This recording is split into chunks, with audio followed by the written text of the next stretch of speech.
അദ്ദേഹത്തിൻ്റെ റീഡിങ്ങും ചിന്തകളും എല്ലാം കൂടുതലും ഇതിലായിരുന്നു. അദ്ദേഹം മരിക്കുന്ന സമയത്തും ഈ ഒരു ചെയറിലായിരുന്നു എന്നുള്ളതാണ് ഇവിടെ എഴുതി വച്ചിരിക്കുന്നത്. പിന്നെ ഇവിടെ കണ്ടതാണ് കേട്ടോ, കാരൽ മാർക്സ് അദ്ദേഹത്തിൻ്റെ ഒരു ലൈഫിൽ ഏറ്റവും കൂടുതൽ ടൈം ഉപയോഗിച്ചിരുന്ന ഒരു വാച്ച്. ഈ വീടിൻ്റെ ബ്യൂട്ടിഫുൾ ആയിട്ടുള്ളൊരു പാർട്ട് എന്ന് പറയുന്നത് ഈ ഒരു പ്ലേസാണ്. എല്ലാ കൂട്ടുകാർക്കും പുതിയൊരു വീഡിയോയിലേക്ക് സ്വാഗതം. അപ്പോൾ നമ്മൾ കഴിഞ്ഞ വീഡിയോയിൽ ജർമ്മനിയിലെ one of the oldest city ആയിട്ടുള്ള ട്രിയറിലെ കാഴ്ചകളാണ് കണ്ടുകൊണ്ടിരുന്നത്. അപ്പോൾ അതിൻ്റെ പാർട്ട് 2 ആയിട്ടാണ് ഇപ്പോൾ ഈ വീഡിയോ ചെയ്യുന്നത്. ഇപ്പോൾ നമ്മളുള്ളത് കാരൽ മാർക്സ് ഹൗസിൻ്റെ മുന്നിലാണ്. അപ്പോൾ ഇതൊരു മ്യൂസിയം ആയിട്ടാണ് ഇപ്പോൾ ഇത് സൂക്ഷിച്ചിരിക്കുന്നത്. അപ്പോൾ ഇവിടുത്തെ കാഴ്ചകളും വിശേഷങ്ങളും ഒക്കെയാണ് ഈ ഒരു വീഡിയോയിൽ. അപ്പോൾ എന്തായാലും എല്ലാവർക്കും വീഡിയോയിലേക്ക് സ്വാഗതം.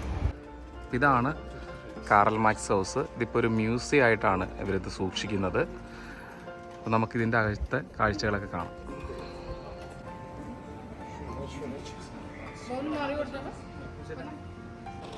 ഇവിടെ നമുക്ക് കയറാനായിട്ട് 5 യൂറോയാണ് ഇതിൻ്റെ ഒരു അകത്തേക്ക് കയറാനായിട്ടുള്ളൊരു പാസിൻ്റെ ഫീ.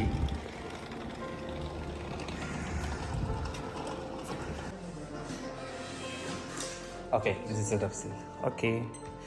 അപ്പോൾ നമ്മൾ ഈ ഒരു കാരൽ മാർക്സ് ഹൗസിൻ്റെ അകത്ത് കയറി. ഇതൊരു മ്യൂസിയം ആയിട്ടാണ് ഇവരിതിപ്പോൾ സൂക്ഷിക്കുന്നത്.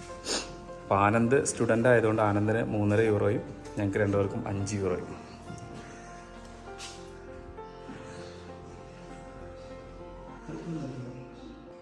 ഇതിൻ്റെ ഉള്ളിലേക്ക് വരുമ്പോഴത്തേക്കും ഇതുപോലെ ഫോട്ടോസൊക്കെ എടുക്കാൻ വേണ്ടിയിട്ടുള്ളൊരു സ്പേസ് ഉണ്ട്. പിന്നെ ഇവിടെ ഒരുപാട് കാര്യങ്ങളൊക്കെ എഴുതി വെച്ചിട്ടുണ്ട്. നമുക്കിതിൻ്റെ മറ്റ് ഡീറ്റെയിൽസ് ഒന്നും അറിയത്തില്ല. അപ്പോൾ നമ്മളിവിടെ വന്നു കഴിഞ്ഞപ്പോഴത്തേക്കും ഇതുപോലെ ഒരു ബുക്ക് ഉണ്ട്. അപ്പോൾ ഇതിലെന്തെങ്കിലും ഓരോ സ്ഥലത്തു നിന്ന് വന്നിട്ടുള്ള ആൾക്കാരൊക്കെ ഇവിടെ എന്തെങ്കിലുമൊക്കെ എഴുതി വെക്കാറുണ്ട്. പല പല കാര്യങ്ങളൊക്കെ എഴുതി വെച്ചിട്ടുണ്ട്. അപ്പോൾ നമുക്കും എന്തെങ്കിലും ഇവിടെ എഴുതി കുറിക്കാം.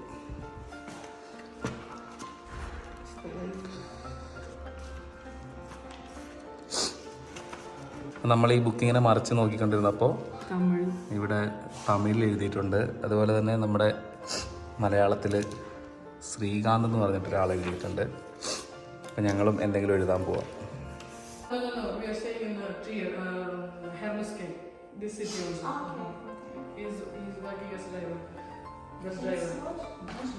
അപ്പം എന്തായാലും ഇവിടെ വന്നപ്പോഴത്തേക്കും ഞാനും ചുമ്മാ ഇവിടെ എഴുതി വെച്ചു. മറ്റൊരുവൻ്റെ ചുണ്ടിൽ വിരിയുന്ന പുഞ്ചിരിക്ക് കാരണം താനാണെന്ന് അറിയുമ്പോഴുണ്ടാകുന്ന സുഖം, അതാണ് ഏറ്റവും വലിയ മനുഷ്യത്വം. നമ്മളിതോടെ എഴുതി വെച്ചു. അപ്പോൾ എന്തായാലും ഈ ഒരു സ്ഥലത്ത് വന്നപ്പോഴത്തേക്കും നമുക്ക് എഴുതി വെക്കണം തോന്നി. അപ്പം എല്ലാവരും എഴുതിയ കൂട്ടത്തിൽ നമ്മളും എഴുതി.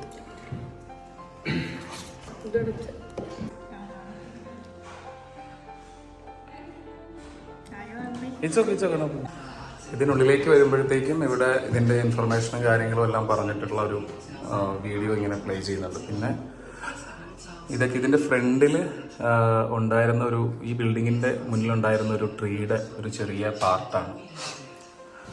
എന്തായാലും ഇത് നല്ല മനോഹരമായിട്ടാണ് അവരത് സംരക്ഷിക്കുന്നത്. ഒരുപാട് ആൾക്കാർ പല സ്ഥലങ്ങളിൽ നിന്നൊക്കെ ഇവിടെ വരുന്നുണ്ട് കാണാനായിട്ട്.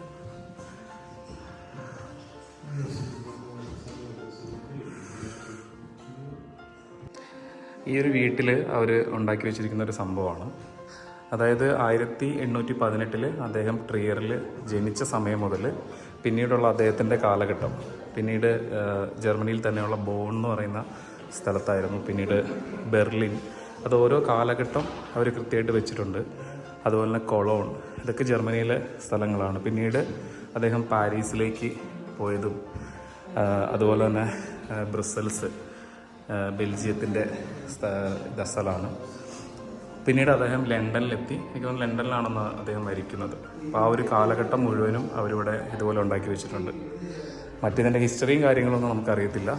അതുപോലെ തന്നെ ഇവിടെ ഇതുപോലത്തെ ഒരു TV-യിൽ അദ്ദേഹത്തിൻ്റെ ഫുൾ ഹിസ്റ്ററിയും കാര്യങ്ങളും എല്ലാം നമുക്ക് നോക്കാൻ വേണ്ടിയിട്ടുള്ളൊരു സൗകര്യമുണ്ട്. ഇത് ഡീറ്റെയിൽ ആയിട്ട് നമുക്കങ്ങനെ പറയാനായിട്ട് അറിയത്തില്ല. പക്ഷേ ഓരോ കാലഘട്ടവും എല്ലാം ശരിക്കും പറഞ്ഞാൽ ഒരു ചരിത്ര സ്മാരകങ്ങളൊക്കെ പണിയുമ്പോഴത്തേക്കും ഇത്തരത്തിലൊക്കെ ചെയ്തു കഴിഞ്ഞാൽ അത് ഏത് രാജ്യത്തു നിന്ന് വരുന്ന ആൾക്കാർക്കാണെങ്കിലും ഇവിടെ 3 ലാംഗ്വേജ് ഉണ്ട്. ഒന്ന് ഇംഗ്ലീഷ്, ചൈനീസ്, പിന്നെ ജർമ്മൻ. സംഭവങ്ങൾ കൊള്ളാം. പിന്നെ ഇതിൻ്റെ മുകളിലെ നിലയിലേക്കാണ് നമ്മൾ പോകുന്നത്. നല്ല രസമായിട്ടുള്ളൊരു വീടല്ലേ ഇത്. ആ ഒരു കാലഘട്ടത്തിലും ഇത്രയും ഭംഗിയുള്ള നല്ലൊരു വീടാണ്. നമുക്കിടെ ഇവിടെ പോവാം. ഇവിടെ ഒരു ഇതുണ്ട്. എനിക്ക് തോന്നുന്നു ഏറ്റവും ഈ വീടിൻ്റെ ബ്യൂട്ടിഫുൾ ആയിട്ടുള്ളൊരു പാർട്ട് എന്ന് പറയുന്നത് ഈ ഒരു പ്ലേസാണ്. നമ്മൾ ഗൂഗിളിലൊക്കെ ആണെങ്കിലും സെർച്ച് ചെയ്യുമ്പോൾ കാണുന്നത് ഈ ഒരു ഭാഗമാണ്. എന്ത് മനോഹരമായിട്ടാണ് അവരത് ചെയ്തിട്ടുള്ളത് നോക്കി.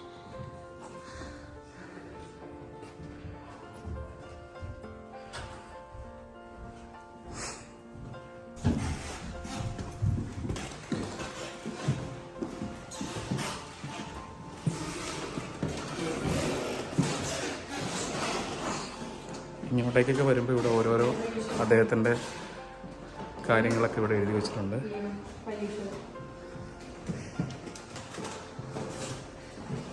അദ്ദേഹത്തിൻ്റെ ഒരു പുസ്തകവും മറ്റോ ആണ്. അദ്ദേഹത്തിൻ്റെ ഓൺ പബ്ലിക്കേഷനാണ്. അപ്പോൾ അതിൻ്റെ ഒരു ഒറിജിനൽ ആണ് ഇവിടെ ഇരിക്കുന്നത്. അതിൻ്റെ ഒരു ഫ്രണ്ട് പേജ്. ആ സമയത്ത് അദ്ദേഹത്തിൻ്റെ ഹാൻഡ് റൈറ്റിങ്ങും കാര്യങ്ങളൊക്കെയാണ് ഇത്. ഇതിൻ്റെ ഒന്നും മറ്റ് ചരിത്രങ്ങളോ കാര്യങ്ങളോ ഒന്നും നമുക്ക് അറിയത്തില്ല. നമ്മളിവിടെ വരുമ്പോഴത്തേക്കും വായിക്കുന്ന സംഭവങ്ങളാണ്.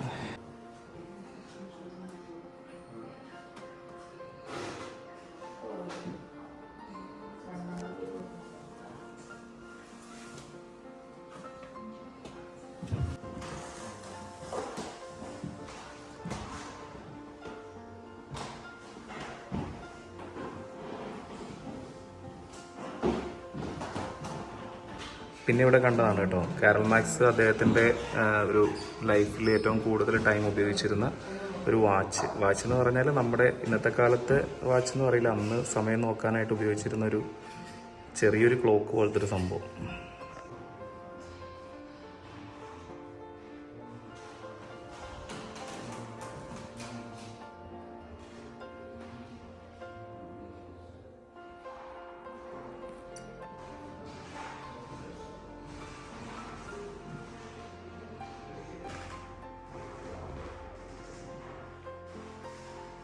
ഈ മുറിയിലേക്ക് വന്നപ്പോഴത്തേക്കും ഇവിടെ കാറൽ മാക്സിൻ്റെ ഒരു റീഡിംഗ് ചെയറിനെ കുറിച്ച് പറഞ്ഞിട്ടുണ്ട്. അതായത് അദ്ദേഹത്തിൻ്റെ ലണ്ടനിലെ പ്രൈവറ്റ് അപ്പാർട്ട്മെൻറ്റിൽ അദ്ദേഹം കൂടുതൽ യൂസ് ചെയ്തിരുന്ന ഒരു ചെയർ. അദ്ദേഹത്തിൻ്റെ റീഡിങ്ങും ചിന്തകളും എല്ലാം കൂടുതലും ഇതിലായിരുന്നു. അദ്ദേഹം മരിക്കുന്ന സമയത്തും ഈ ഒരു ചെയറിലായിരുന്നു എന്നുള്ളതാണ് ഇവിടെ എഴുതി വച്ചിരിക്കുന്നത്. ഇതാണ് ഈ ഒരു ചെയർ. അതിൻ്റെ ഓപ്പോസിറ്റായിട്ട് തന്നെ നമുക്കിവിടെ ഇരുന്നിട്ട് ഈ ഒരു മ്യൂസിയത്തെക്കുറിച്ചിട്ട് മനസ്സിലാക്കാനും അത് ലാംഗ്വേജിലൂടെ പറയും. ജർമ്മൻ ലാംഗ്വേജും ഉണ്ട്, അതുപോലെ ഇംഗ്ലീഷും ഉണ്ട്. പിന്നെ ഈ ഒരു ഹൗസിൽ ഒരുപാട് കാര്യങ്ങളുണ്ട്, പക്ഷെ നമുക്കിതിനെക്കുറിച്ച് കൂടുതലൊന്നും അറിയത്തില്ല. അദ്ദേഹത്തിൻ്റെ ലൈഫിലെ എല്ലാ കാര്യങ്ങളും ഇവിടെയുണ്ട്. ഈ ഒരു വീടിൻ്റെ അടുത്ത നിലയിലേക്കാണ് നമ്മൾ പോകുന്നത്. ശരിക്കും ഇത് 3 നിലയുണ്ടല്ലേ?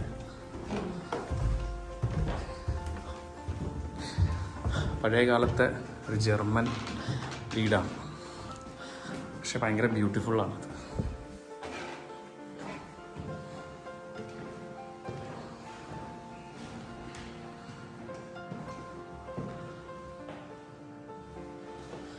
എല്ലാ ഫ്ലോറിലും ഒരുപാട് പിക്ചറുകളും ഒരുപാട് ഹിസ്റ്ററികളും എല്ലാം ഉണ്ട്. പക്ഷേ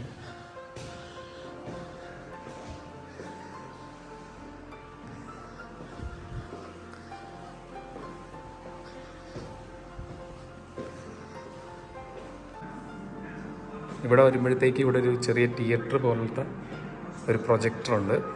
ഇതിലും ഒരുപാട് ഹിസ്റ്ററിയും കാര്യങ്ങളൊക്കെ ഇതുപോലെ കാണിക്കുന്നുണ്ട്. ഇതിൻ്റെ മുകളിലേക്കും ഒരു ചെറിയ ഫ്ലോറുണ്ട്, പക്ഷെ അതിപ്പോൾ അവരടച്ചു വെച്ചിരിക്കുകയാണ്. നമുക്ക് അങ്ങോട്ടേക്ക് പോകാൻ പറ്റില്ല. ഇത്രയൊക്കെയാണ് കാറൽ മാക്സ് ഹൗസിലെ കാഴ്ചകളൊക്കെ. ഇതും ഈ വീടിൻ്റെ ഒരു ഭാഗമാണ്. എന്തായാലും വളരെ മനോഹരമായിട്ടുള്ളൊരു വീടാണ്.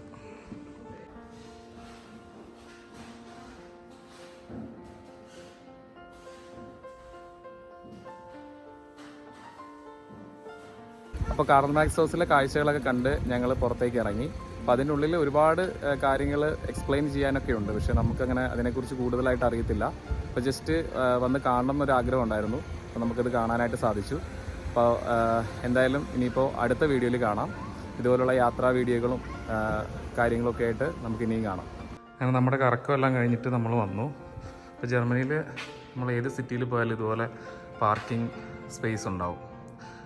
അതുകൊണ്ട് പാർക്കിങ്ങിന് പ്രശ്നമൊന്നുമില്ല. പക്ഷേ നമ്മളിതുപോലെ അത്യാവശ്യം നല്ല പൈസയാവും. അപ്പോൾ ഞങ്ങൾ ഏകദേശം ഒരു 4-5 മണിക്കൂർ ഇട്ടിട്ട് 10 യൂറോളായി.